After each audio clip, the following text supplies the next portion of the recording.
요즘 축구 월드컵을 하고 있잖아요. 저희 집 바로 건너편이 펍이래 가지고 사람들이 와 소리 질러. 영국 젊은 청년들 그렇게 모여가지고 막 소리 지르고 어떨 때는 막 찬송가를 부릅니다. 펍에서 God Save the King 그거 찬송가잖아요. 우리 70장. 근데 원래는 영국 그 내셔널 안썸이죠. 근데 한국 초기에 선교사들이 들어오면서 그 말씀을 쉽게 전하기 위해서 그 영국 그 내셔널 안썸에다가 그 가사를 써서 이렇게 전했기 때문에 우리는 그걸 찬송가로 알고 있습니다. 어쨌든 펍에서도 막 찬송가가 들리고 요즘에 굉장합니다. 그리고 어떨 때는 야 정말 잠을 잘 수 없을 정도로 막 소리를 지르는데 특별히 월드컵 하면은 그 역전승의 기쁨이 있지 않습니까? 특별히 막 지다가 열 확 받는 상태에서 1대1 막 동점하고 2대1 하면 와 막 소리 지르는 그런 기쁨 때문에 또 이제 월드컵을 보기도 하는데 우리가 복음을 믿는 자로서 그러한 기쁨이 혹시 있는지 모르겠습니다. 근데 그것과 비교할 수 없는 기쁨이 사실은 약속돼 있어요. 나중에 우와 하는 이 정도 기쁨이 아니라 완전히 온 세상이 다 뒤집어지는 그 놀라운 기쁨들이 있습니다. 사실 그게 이해가 안 갑니다. 왜냐하면 우린 나이 먹고 있잖아요. 그래서 힘들어요. 제가 20대 때 여름을 지내는 그 느낌하고 지금 제가 제 나이 때 여름을 보내는 느낌하고 많이 틀려요. 희망적이지 않아요. 결코 육체가 나이 먹고 아프고 그렇기 때문에 내일 눈 뜰 때 어떻게 눈 뜨겠습니까? 뿐만 아니라 어떤 경우에는 이제 인생에 실패를 하신 분들은 그 실패한 두려움 때문에 또 죄의식 때문에 살아가고 있잖아요. 언제 확 다 뒤집어져 가지고 우와 하는 그 기쁨들을 누릴 수 있을 것인가. 본문을 통해서 있다. 그게 언제다라는 것들을 아주 분명하게 설명하고 있습니다. 그래서 우리가 말씀을 또 이해할 수 있기를 원하고 또 그런 기쁨들을 함께 누리면서 또 내일을 고대하면 참 좋겠습니다. 기본적으로 하나님은 우리에게 복을 주시길 원하세요. 함께 하시길 원하세요. 생명이신 하나님께서 우리에게 막 부어주시길 원하는데 사실은 이 점이 다른 종교하고 다릅니다. 다른 종교는 잘 보여야 돼요. 잘 보여야지 복을 얻을 수 있을 것 같으니까 굉장히 막 애를 많이 씁니다. 근데 그거 아니에요. 성경에서는 아주 분명히 가르쳐주고 있습니다. 근데 문제가 발생했죠. 죄 때문에 하나님께서 함께 하시지 못하고 복을 주시는 걸 우리가 못 받아 누리는 거예요. 그럼 문제는 뭐냐면 그 죄 문제를 해결해야 되잖아요. 그 죄 문제를 어떻게 해결합니까? 제사를 통해서 해결을 하도록 가르쳐 주셨습니다. 쉽게 하면 아버지가 저녁 때 일하고 오셔가지고 야 우리 같이 밥 먹자. 지금 바베큐에서 먹자. 그랬더니 좋아요. 그랬더니 그 막내 아들이 막 얼마나 놀았는지 온몸에 흙에다가 영국은 개똥이 많잖아요. 개똥도 한번 싹 구르고 그래가지고 와가지고 바로 식탁에 앉아서 밥 먹으면 안 되잖아요. 애는 씻겨야지 되지 않습니까? 그 씻는 거 그것을 이제 죄의 문제를 해결했다. 구약 시대에는 제사를 드렸다라고 표현할 수가 있습니다. 근데 이것을 본문 시작하면서 첫 언약을 하나님께서 주셨다라고 얘기를 하죠. 1절에 보면 첫 언약에도 섬기는 예법과 세상에 속한 성소가 있다라고 얘기를 합니다. 이 첫 번째 언약을 이제 누가 했냐면 모세가 했어요. 대표로. 여러분들이 안 해도 괜찮아요. 여러분들이 안 해도 보리스가 사인하면 우리는 이 위에서 탈퇴하는 거예요. 마찬가지로 인간을 대표해서 또 이스라엘 백성을 대표해서 모세가 출애굽한 이후에 시내산에서 계약을 맺습니다. 그걸 출애굽기 19장 5절 6절 기록하고 있는데 제가 읽겠습니다. 세계가 다 내게 속하였느니 하나님 말씀입니다. 너희가 내 말을 잘 듣고 내 언약을 지키면 너희는 모든 민족 중에서 내 소유가 되겠고 너희가 내게 대하여 제사장 나라가 되며 거룩한 백성이 되리라. 노예였던 자들이었어요. 아침부터 저녁 때까지 일하고 아들을 태어나면 죽이고 그런 상태에서 자유 허락하시고 해방한 사람들한테 하나님께서는 내 백성이 될 것이다. 내 제사장이 될 것이다. 이렇게 약속을 하신 거예요. 근데 그 계약을 하려면 어떻게 합니까? 하나님 기준에 맞아야죠. 그것을 이제 율법을 십계명을 주심으로 인해서 그것이 이제 성립되는데 이 하나님께서 십계명만 주지 않고 섬기는 예법이라고 말했는데 이걸 뭐냐면 제사법이에요. 무슨 얘기냐면 십계명 주면 어떤 일이 벌어지냐면 못 지키면 어떻게 해요? 대가를 치러야 돼요. 목숨을 내놔야 된단 말이에요. 그럼 어떡하죠? 그래서 하나님께서 십계명을 주신과 더불어서 제사법을 가르쳐 주셨어요. 죄를 지어도 거기서 끝이 아니라 다시 내 앞에 설 수 있다라는 것들을 가르쳐 주셨죠. 자, 그럼 이것을 어디서 드립니까? 제사를? 우리 집에서요. 그랬던 적이 있습니다. 자기 마음대로. 심지어는 제사장도 세워가지고 자기 집에 제사장이야 이랬던 때가 있어요. 근데 그게 아니라 하나님 기준으로 예루살렘 성전에서 제사를 드려라. 그래서 예루살렘 성전이 바로 성소가 됩니다. 이 7절부터 보면 성소가 어떤 건지 쫙 설명하고 있습니다. 여러분들이 유대인이면 제가 성소하면 쫙 알아요. 근데 우리는 한국 사람이고 또 스스로를 영국 사람이라고 하는 분들이 계시기 때문에 그 성소가 어떤지 잠깐 설명을 하면 하나님과 만나는 곳이죠. 예루살렘에 있는 그 템플을 말합니다. 근데 거기는 일단 딱 들어가게 되면 동쪽에 문이 나 있기 때문에 동쪽으로 들어가요. 동쪽으로 딱 문 들어가면은 창문이 없고 아무것도 없습니다. 깜깜해요. 그래서 볼 수가 없어요. 그래서 뭐가 필요합니까? 왼쪽에 등잔대가 있죠. 람프스탠드가 있어요. 촛대가 있습니다. 7개의 가지가 있는 금으로 막 친 것. 이것을 이제 이스라엘 말로는 메노라라고 하죠. 그래서 지금 예루살렘 가면 복원해 놨어요. 다 금이에요. 그래서 이게 빛을 발합니다. 그 어두운 데서. 근데 나중에 예수님이 뭐라고 당신을 설명을 하냐면 내가 세상의 빛이다라고 말씀하시죠. 그래서 이 구약 시대에 나온 이 성전 안에 있는 이 기물조차도 장차 오실 예수님이 어떠한 분인지 설명하고 있는 거예요. 요 서쪽에 왼쪽에 이 촛대가 있다면 오른쪽에는 뭐가 있습니까? 예, 진설병이 있죠. 빵이 6개씩 두 줄로 쌓여 있어요. 이스라엘 12부족을 상징하기도 합니다. 그런데 나중에 예수님께서 이 땅에 오셔서 뭐라고 말씀하시냐면 내가 생명의 떡이다 라고 말씀을 하시죠. 그리고 또 이렇게 촛대와 진설병만 있는 게 아니라 맞은편에는 뭐가 있습니까? 향단이 있죠. Altar for burning incense라고 해서 향을 피우는 게 있습니다. 거기서 이제 제사장들이 향을 피우는데 본문 보면 놀라운 게 있습니다. 어떤 게 놀라우냐면 본문에 보면은 2절부터 쭉 보면은 분향단이 나오나요? 안 나와요. 그래서 유대인들이 만약에 이 히브리서를 읽으면 굉장히 이상함을 느낍니다. 성전 안에 당연히 촛대하고 진설병이 있으면 향단이 있어야 돼요. 여기를 성소라고 해요. 홀리 플레이스라고 합니다. 근데 홀리 플레이스에 당연히 있어야 될 향단 설명을 안 해요. 그래 놓고 어디다가 설명을 하고 있냐면 4절에 보면은 거기에 금향로가 있다라고 하면서 지성소에 있다고 표현합니다. 이 히브리서 저자가 왜 이렇게 표현하죠? 지성소에는 그거 없어요. 이 향단은 성소에 있어요. 홀리 플레이스에 있는 거예요. 근데 왜 지성소에 향로가 있다라고 표현합니까?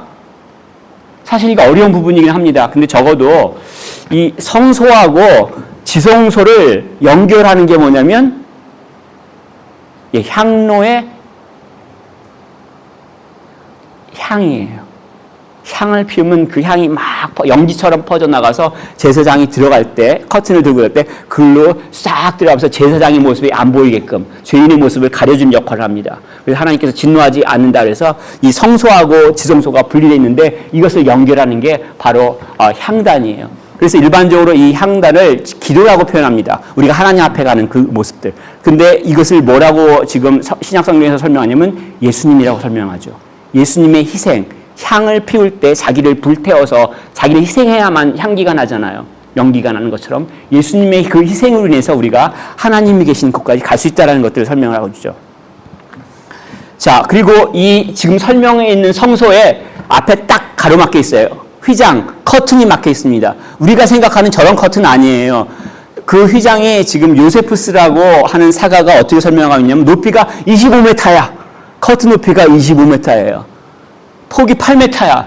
그리고 두께가 최소한 10cm라고 얘기해요. 손바닥 굵기라고 표현하고 있습니다. 커튼 두께가 한 손바닥 두께예요.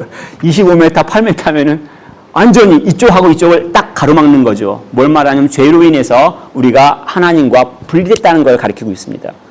요것을 이쪽 안쪽을 이제 성소라고 하고 얘기했죠. 홀리 플레이스라고. 그리고 그 반대편을 뭐라고 하냐면 지성소, 홀리 오브 홀리스라고 표현하죠. 왜냐하면 거기에 언약궤가 있죠. 아크 오브 커버넌트라고 표현합니다. 증거궤라고도 합니다. 거기에 상자 안에 뭐가 있냐면 언약궤를 상징하는 언약판이 있죠. 십계명이 있다는 얘기예요. 십계명 두 짝이 거기 있다는 얘기예요. 그리고 또 뭐가 있냐면 만나를 담은 항아리가 있습니다. 하나님께서 광야 생활하시는 동안에 생명을 주신 분이라는 것. 생명은 바로 하나님께 있다는 얘기예요. 또 하나 뭐가 있습니까? 아론의 쌍난 지팡이. 고라 자손이 야 너만 저 모세 지도자냐? 우리도 막 하겠다 막 해가지고 반란을 일으킨 적이 있습니다. 그래서 하나님께서 그 땅을 갈라서 다 삼키게 하시고 난 이후에 어떤 일을 하셨냐면 12부족이 다 하나씩 지팡이를 갖고 오라고 하셨어요. 그리고 그 지팡이에다가 족장의 이름을 썼습니다. 근데 레위 지파는 아론의 이름을 썼습니다. 근데 그 12개의 지팡이가 지성소에 놔뒀는데 다음날 가서 보니까 요 아론의 지팡이에만 싹이 났어요. 그걸 이제 살구꽃이 폈다고 하는데 정확하게 하면 아몬드예요. 그 당시 성경이 번역될 때 한국에는 아몬드가 없어서 살구라고 얘기를 했는데 이걸 뭘 말합니까? 사람이 한 게 아니란 얘기예요. 누가 택해요? 하나님이 택한 거예요. 하나님이 누구를 세우거나 하나님이 그리스도를 세우거나 하나님이 지도자를 세우거나 하나님이 택하셨다는 얘기예요. 자, 그 언약궤가 있습니다. 그래서 그 언약궤 위에 뚜껑이 있습니다. 제가 무식하게 얘기해서 미안한데 왜냐하면 네모의 상자 뚜껑을 덮어야 될 거 아니에요. 그 뚜껑을 뭐라고 합니까? 속죄소라고 부릅니다. 말이 어렵죠. 죄를 용서하는 곳이란 뜻이에요. 그래서 다른 말로는 시은소라고도 합니다. 은혜를 베푸는 곳이라고 합니다. 황금으로 만들었어요. 그래서 훔쳐가려면 이 뚜껑만 가져가야 됩니다. 통째로 황금으로 만들었어요. 그 황금 위에 뭐가 있냐면 그룹이라고 하는 천사들이 날개를 펴서 고개를 숙이면서 이렇게 숙이고 있어요. 왜 그러냐면 이 속죄소를 뭐라고 표현하냐면 하나님의 발등상이라고 시편에 설명하고 있습니다. 즉 하늘에 계신 하나님께서 발을 딱 내리고 의자에 앉아 계실 때 그 발이 위치하는 위치가 바로 이 언약궤 속죄소라는 얘기예요. 그래서 대지상이 죄를 용서할 때 이 앞에 가서 피를 뿌리는 거예요. 자, 지금까지 제가 성소, 지성소를 설명을 했잖아요. 이걸 뭘 말하냐면 하나님께서는 죄를 용서해 주고 싶으신 거예요. 그 죄 문제를 해결하기를 원하시는 거예요. 그런데 이것들을 할 때 내 마음대로 하는 게 아니에요. 하나님께서 정하신 법에 따라 합니다. 그것을 뭐라고 얘기냐면 섬기는 예법이라고 하죠. 아침마다 분향합니다. 요즘으로 말하자면은 아침마다 기도한다는 얘기예요. 기도하기 싫어하시는 분들 잘 기억하세요. 아주 먼 옛날부터 제사장들은 아침마다 가서 분향했습니다. 그래서 우리가 기도 매일같이 하는 것들이 필요하죠. 또 저녁마다 뭐 합니까? 촛불에 불을 켜요. 심지를 돋우어서. 이걸 뭘 말하냐면 말씀을 우리가 또 매일같이 보는 것들을 또 오늘날 말할 수 있습니다. 당시 구약시대에는 이제 촛불을 했지만. 그리고 일주일에 한 번씩 그 진설병을 바꿉니다. 일주일 동안 빵이 있으면 오케이. 그 다음에 주일 안식일날 가서 바꿔오고 그렇습니다. 자, 그리고 1년에 한 번씩 대제사장이 대속죄일 때 짐승의 피를 가지고 가서 뿌립니다. 자기가 들어가는 그 커튼 들어가는 그 입구에다 뿌리고 속죄소 앞에 와서 속죄소에서 피를 뿌립니다. 그리고 염소의 피를 뿌립니다. 송아지는 제사장이 잘못한 것 때문에 죽여서 피를 뿌리는 거고 염소는 백성들을 상징해서 속죄소 아래와 위를 뿌려서 용서를 받습니다. 이게 사실은 레위기서 기본적인 얘기예요. 죄의 문제를 해결해야만 우리가 하나님 앞에 설 수 있다. 우리가 행복할 수 있다. 우리가 기뻐할 수 있다. 우리가 영원히 살아갈 수 있다라는 것들을 가르쳐주고 있는 거죠. 죄의 문제가 해결이 안 되면 엉망이란 얘기예요. 삶이. 고통 가운데 남아있다는 얘기예요. 근데 문제는 뭐냐면 하나님께서 이렇게 구약의 그 성서를 통해서 제사법, 섬기는 예법을 통해서 나는 죄를 용서해주고 싶다라고 말씀하시고 이것들을 해마다 반복할 수 있도록 하셨죠. 근데 문제는 뭐냐면 해마다 반복한다는 건 완전하지 않다는 얘기예요. 짐승이 나를 대신할 수 없으니까요. 사람하고 짐승하고 똑같이 않으니까요. 그 귀함을 바꿀 수가 없어요. 짐승이. 그래서 본문 가운데 뭐라고 얘기를 하고 있냐면 9절에 보면 이것들이 불안정한데 그것을 어떻게 얘기하면 섬기는 자를 그 양심상 온전하게 할 수 없나니. 그러니까 다른 번역본 현대인의 번역본에는 이것이 예배드리는 사람의 양심을 깨끗하게 할 수 없습니다. 제사를 지냈다고 해서 죄를 용서받지만 근본적인 내 인간에 있어서 양심을 깨끗하게 못 판다는 얘기예요. 캥긴다는 얘기예요. 잘못한 것들이 있어서 여전히 꺼림직하다는 얘기예요. 죄의식이 있다는 얘기예요. 그것뿐만 아니라 우리 육신에 있는 아픔들 이런 것들이 완전히 해결되지는 않았다는 얘기를 말합니다. 그래서 임시방편이라고 얘기하고 10절에 보면 개혁할 때까지 맡겨둔 것이라. 이 말을 좀 어렵게 지금 제가 설명을 좀 했는데 간단해요. 하나님 용서해 주고 싶어요. 근데 그 방법을 구약시대에 설명을 해 주셨어요. 근데 많은 사람들이 그 방법에 아직 묶여 있어요.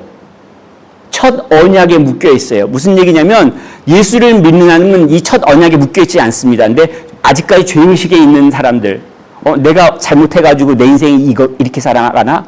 아니 내가 실패해가지고 정말 이런가?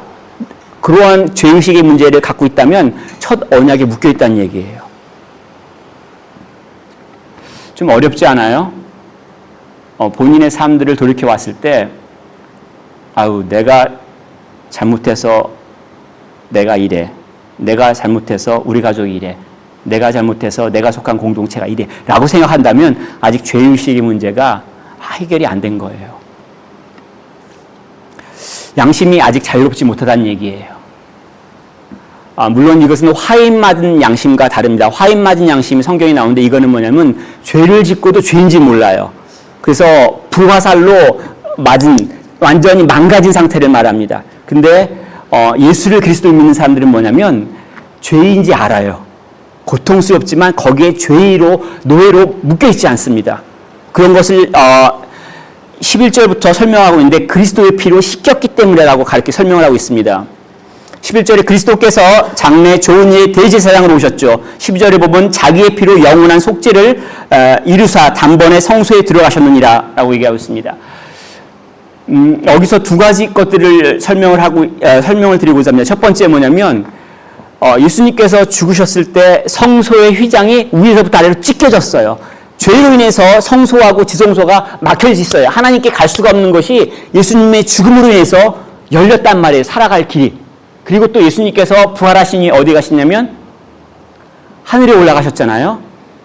그 하늘에 올라가셨다는 얘기는 뭐냐면 하나님과 함께 한다는 얘기예요. 지성소에 간다는 의미는 뭐냐면 하나님께서 계신 곳에 나아갈 수 있다는 얘기예요. 근데 이러한 그림자로서 모형으로서가 아니라 실제로 하나님 앞에 가셨다는 것을 말하고 있는 거예요. 그로 인해서 어떤 일을 가르쳐 주냐면 그리스도의 피로 화평을 이루셨다라고 가르쳐 주고 있습니다. 하나님과 화평을 이뤘고요. 세상에 있는 만물들과 화평을 이뤘다는 거예요. 막힌 땅을 하셨기 때문에 그렇다는 얘기예요. 내가 걸리적거리는 것들이 없다는 얘기예요. 예수님께서 말씀하셨죠. 누구든지 내가 길이요 진리요 생명이니 누구든지 나로 말미암지 않고서는 아버지께로 갈 자가 없느니라. 예수를 믿는다면 하나님께 간다는 얘기예요. 예수를 믿는다면 그 하나님께서 주시는 평화를 누린다는 얘기예요. 그 효과를 14절에 이렇게 얘기합니다. 양심을 깨끗하게 깨끗하게 하고라고 표현합니다. 우리의 양심 가운데 있는 죄의식이 사라진다는 얘기예요. 이게 아까 얘기했던 그 화인 맞은 양심이 아니에요. 내가 잘못하면 잘못했다는 것을 알아요. 그리고 그것들을 회개를 합니다. 하지만 여기 묶여 있지 않아요. 희한하죠. 내가 죄 지은 것을 알고 있음에도 불구하고 그 죄에 묶여 있지 않고 자유롭게 돼요. 내가 뭘 한 것 때문이 아니라 예수님 피를 흘린 것 때문에 그것들이 가능하다는 것을 가르쳐주고 있습니다. 그리고 또 14절에 보면 하나님을 섬기게 됩니다. 양심이 자유롭게 된 것뿐만이 아니라 난 자유롭게 됐어 여기서 멈추지 않고 바깥에 다른 사람들을 향해서 하나님을 섬기게 된다는 얘기예요. 교회를 섬기게 된다는 얘기예요. 우린 태어날 때 이기적이에요. 나밖에 몰라요. 다 내 마음대로 해야 돼요. 내가 보기 좋으면 좋은 거고 내가 보기 안 좋으면 안 좋은 거예요. 근데 이게 바뀌어요. 하나님의 보시기에 좋은 게 좋은 거예요. 하나님이 세우시는 교회가 내가 섬김의 대상이 되는 거예요. 바뀐다는 얘기예요.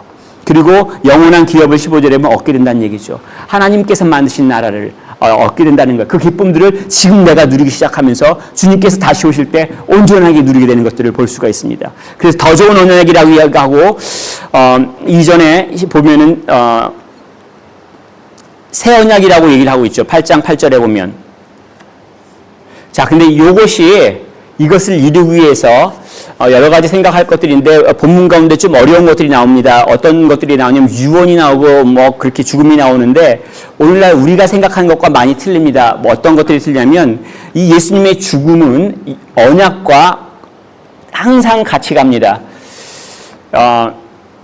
이게 오늘날에는 이해할 수가 없습니다. 왜냐하면 오늘날에는 내가 말하고 다음날 바꿔요. 그리고 뭐라고 얘기하냐면 나는 굉장히 융통성 있는 사람이야.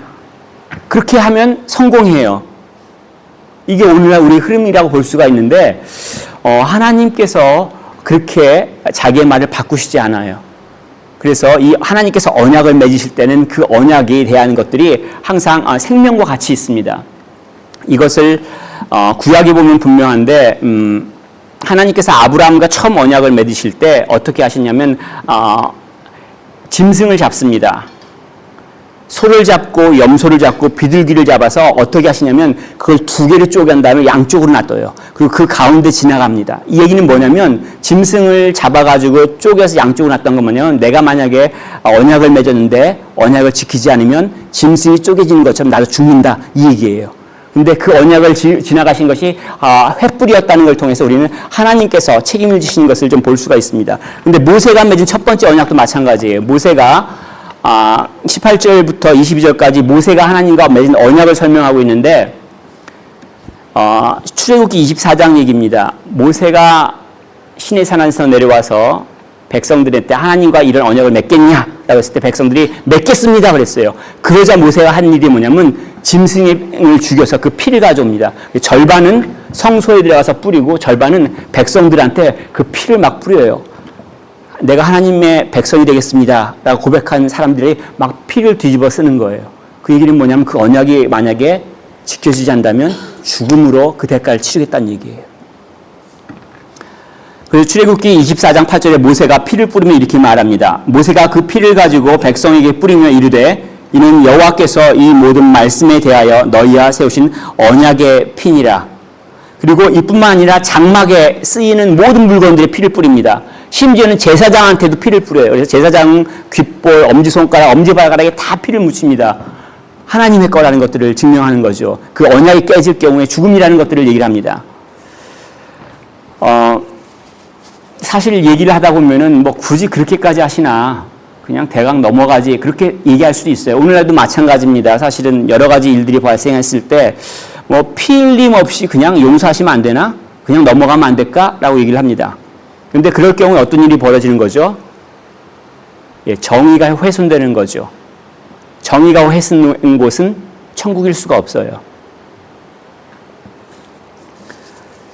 구약시대에는 짐승의 피로서 언약을 맺었고 신약시대에 와서는 예수님의 피로서 언약을 맺습니다. 예수님께서 유월절 만찬 가운데 마지막에 떡을 떼시고 포도주를 나누면서 포도주를 드시고 뭐라고 말씀하셨냐면 이것은 많은 사람들을 위하여 흘리는 바 곧 언약의 피니라 그렇게 말씀하셨죠. 그 예수님의 피로서 전혀 이전과 다른 새로운 영원한 제사가 드려졌다는 것들을 가르쳐주고 있습니다. 우리가 하나님 앞에 설 때 무엇에 의지해서 섭니까? 헌금 많이 해가지고 목사님, 저를 볼 때 굉장히 자신 있는 얼굴을 쳐다보시면 안 돼요. 예배에 안 빠져서 출석을 꼬박꼬박 했기 때문에 자신 있게 저를 쳐다보면 안 되죠. 우리가 하나님을 볼 때, 하나님 앞에 나올 때 예수께서 나의 대신 죄값을 치셨다는 그 사실에 의지해서 나가는 거죠. 자, 그렇다면 그리스도인이 고대하는 순간이 언제겠습니까? 막 기대하면서 살아가는 거죠. 그날이 오리라 라고 생각하면서 살아가는 거예요. 힌트를 드리자면 구약시대에 대속죄일 때 이스라엘 백성들이 고대하던 순간이 언제겠습니까? 이건 그렇죠. 언제를 기대하냐면 대지상이 나올 때. 대속죄일 때 짐승을 죽여서 그 피를 가지고 들어가서 뿌리고 들어가요. 그럼 백성들이 그 성전 밖에서 기다리고 있어요. 대지상이 나올 때까지 안 나오면 어떡합니까? 지죄도 해결 못하고 죽은 거예요. 그럼 뒤로 들어가가지고 끄집어 나와야 된단 말이에요. 근데 만약에 대지상이 나와요. 그럼 어떻게 됩니까? 죄 문제가 해결된 거, 저주가 해결된 거, 우와! 하는 축제에. 그래서 그때 어떤 일이 벌어지냐면 장막절 시작되는 거예요. 그래서 이 대속죄 이후에 장막절이 펼쳐지면서 1년에 있었던 그런 과일들, 또 우리가 하나님께서 지키셨던 거 모두를 찬양하면서 축제를 벌이는 것들을 볼 수가 있습니다. 자, 근데 이게 모든 그리스도인들 가운데 시대를 뛰어넘어서 장소를 뛰어넘어서 벌어질 거라고 가르쳐주고 있죠. 28절에 보면 두 번째 나타내시리라.